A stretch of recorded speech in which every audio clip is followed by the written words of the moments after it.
The Open Systems Interconnection, or OSI model, is a conceptual framework that standardizes how different network systems communicate. It consists of 7 distinct layers, ranging from the physical layer to the application layer. The OSI model, created by ISO in 1984, acts as a universal standard, allowing different computers and networks to communicate. It is built upon 7 distinct layers, each having a specific job and communicating only with the layers directly above and below it.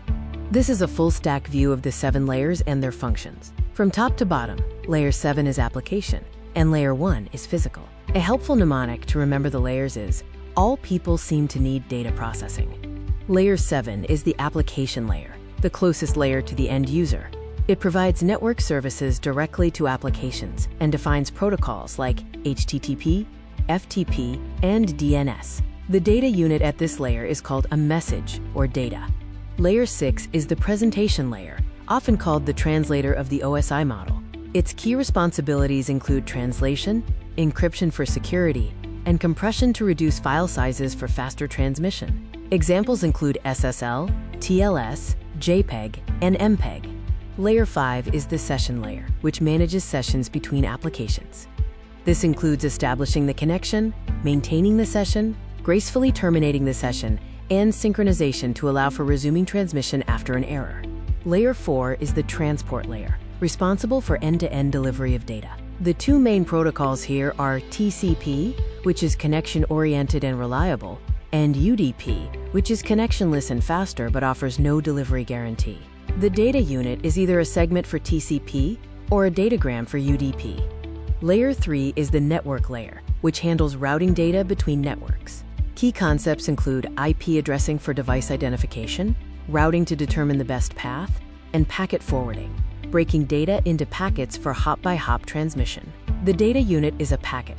Layer 2 is the data link layer, managing node-to-node data transfer on the same network. It is divided into 2 sublayers: logical link control, which identifies network layer protocols, and media access control, which controls how devices access the shared medium using MAC addresses. The data unit is a frame. Layer 1 is the physical layer, the hardware layer that transmits raw binary data as bits. This involves various physical media like twisted pair cables, fiber optic cables, coaxial cables, and wireless technologies like radio waves. Devices at this layer include hubs and cables.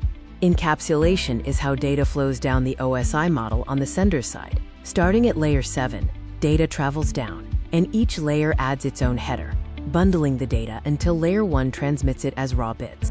This diagram illustrates the end-to-end communication flow. The sender encapsulates data down the layers, and the receiver decapsulates the data up the layers. The encapsulated data travels as bits across the network.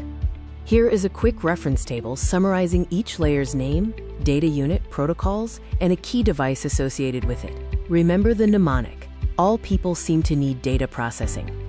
In a real-world example like browsing a website, the process starts at Layer 7 and flows down, with each layer performing its function, such as encryption, session establishment, segmenting, addressing, and finally, transmission as electrical signals at Layer 1. The process reverses at the server.